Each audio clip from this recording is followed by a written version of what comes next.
100 रुपियाँ माना दुईजना छ जस्तो छ त ए अनि 100 रुपियाँ माना बेचेर त्यो पैसाले के गर्छौ कापी कलम किन्छौ ए प्लास्टिकको रहेछ कापी कलम बिजारा बाबुहरुलाई आइज त तल आइज दुईजना बोलेर घर कहाँ तिमीहरूको आएर बाटी उहाँबाटै त बस्नु भयो होइन दाइलाई बोला एकछिन बस्यो एकछिन त्यहीँ बसौँ है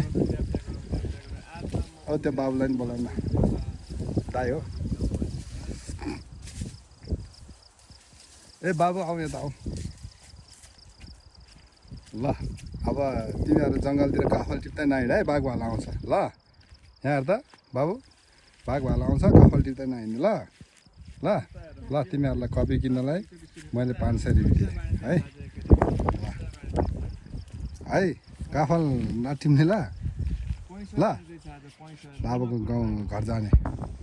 ल हामी चाहिँ यता अझ घुम्न आएको छौँ घुम्दै गइरहेको छौँ यतातिर डाँडा दामी रहेछ के हो ओहो के गरेर बाबु काफल टिप्दै ए किन टिप्यो त काफल खानलाई हो कि बेच्नलाई कति रुपियाँ माना बेच्छौ 100 रुपियाँ माना दुईजना छ जस्तो छ त ए अनि 100 रुपियाँ माना बेचेर त्यो पैसाले के गर्छौ कापी कलम किन्छौ ए प्लास्टिकको रहेछ कापी कलम बिजारा बाबुहरुलाई आइज त तल आइज दुईजना बोलेर घर कहाँ तिमीहरूको आएर बाटी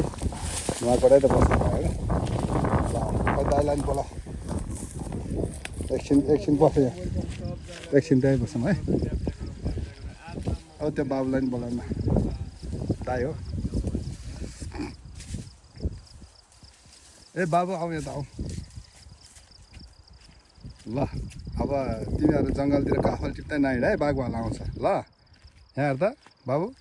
बाघ भालु आउँछ काफल टिप्दै नहिँड्नु ल ल ल तिमीहरूलाई कपी किन्नलाई मैले 500 रुपियाँ दिएँ है काफल नटिप्ने ल ल बाबुको गाउँ घर जाने